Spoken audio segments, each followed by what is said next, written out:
For this hunt, we're going to go back a couple years, and I kind of want to tell you where we're at and why we're there. Our property actually bordered a 13,000 acre government owned ammunition plant that basically served as a refuge for literally hundreds of deer. So naturally these deer would be bedded down in this ammunition plant, and they would cross the fence over onto us in the evenings, and they'd eventually filter out into the bean fields, wheat fields, our food plots, basically whatever we had planted. So it's always a rat race every year, and it is with any big buck that you're hunting, as trying to catch those deer on their feet during the daylight hours. So here we are in the late season, and our setups were always back over our food plots or the bean fields. So what we had done later in the year is we moved our setup up closer to that ammunition plant, closer to the fence, to hopefully catch those deer on their feet during those daylight hours. A problem that we ran into is we had several good trails crossing that fence, and we knew they were crossing somewhere, but we didn't know exactly where at. So we were just kind of taking a shot in the dark, and we set that blind up probably a week before this hunt. And something else we did, and I know a lot of you guys frown upon it, but we put a food source out in front of us. We put some supplemental feed, and I'll tell you right now, anywhere it's legal, I'm going to do it, I guarantee you. Especially you want to talk about ethical shots. I don't think there's a more ethical shot you can take than getting a deer over a food source that you know is going to be there. You know exactly where he's going to be at with his head down. Just less chance of him jumping that string on you. So I guarantee you, as long as it's legal in the state of Kansas, I'm going to continue to do it. And I would encourage anybody to do it as far as that goes. But here we are set up in the late season, and you're going to see that this buck was in front of us for a long time, probably 13 to 15 minutes. And my cameraman's just going crazy in the blind, wondering if I'm going to shoot this buck or not. But you got to keep in mind that we had several good bucks that we were targeting that year. Two of them, just off the top of my head, were Trashy 10 and a buck we call Crab Claws, which was a 186-inch stud. And he was actually a deer that I missed the year before that. So I really had that deer on my heart pretty hard, and it was going to be hard for me to shoot any other deer other than that deer. But again, it's late season, and this 10-pointer's out in front of us. Again, 15 minutes, and finally I told my cameraman, if he comes in at 20 yards, I'm going to have to take the shot. So I think you'll see how it plays out. Well folks, here we are, it's late December, and you can see we're set up here in the ground blind. And we kind of had a rough rut this year. The weather just never really got cold, but we're finally starting to get some temperatures below freezing at night, and it's causing these deer to move a little bit earlier. And got a train in the background and gonna mess up our interview. That's all right. But we've got these deer, and again, like I said, they're finally starting to move a little bit earlier now. And what we're doing is we're set up in between their food source and their bedding area. And we've got a bean field and some corn and stuff south of here that the deer have been going to, and we're set up in between that, and they're coming off of a large ammunition plant. It's about 13,000 acres, and it actually serves as a refuge for these deer. And they're coming, and they're still not coming as early as we like. They're getting here right at sundown. So it's questionable as to whether or not we're going to be able to shoot them on camera or not. Plus it's cloudy, so that's not going to help us out. It's going to get darker even quicker. But we've got two studs for sure. One, he's a mainframe 10-point, and he's got some junk, and he's a real nice deer. And then we've got another absolute stud that I call Crab Claws. He's a mainframe 12, and he's got a split G2. And like I said, he's just an absolute stud, and he's going to be a 180-inch deer without a doubt. He's just a monster. So here we are. We got a perfect wind, north winds blowing right in our face. And they're coming from our north, so we're just going to sit here and set it out and see if we can't shoot a big one here in late season.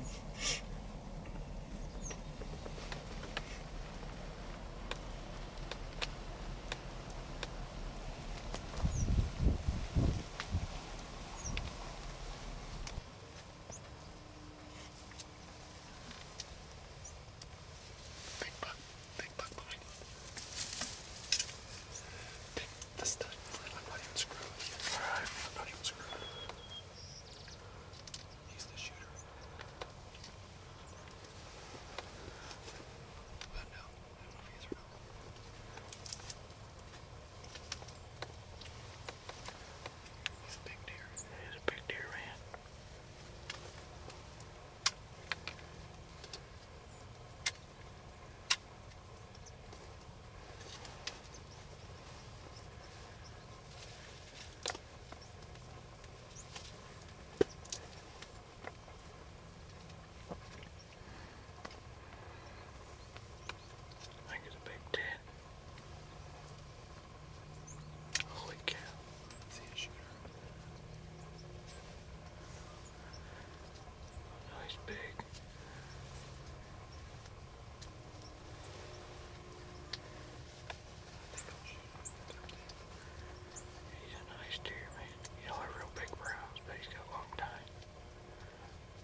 Sweet man. That was awesome.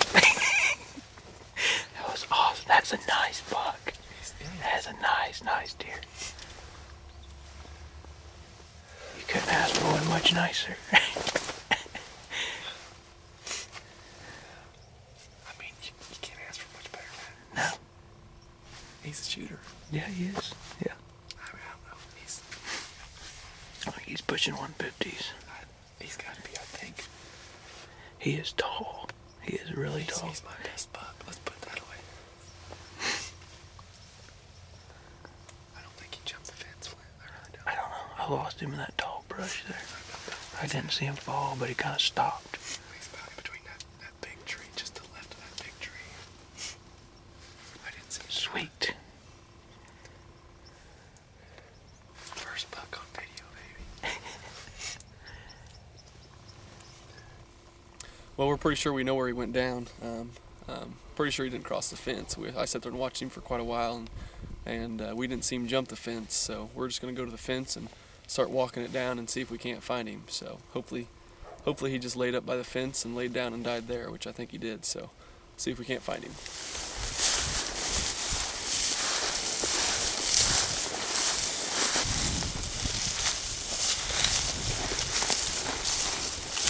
There he is. See him? There he is. Here we go.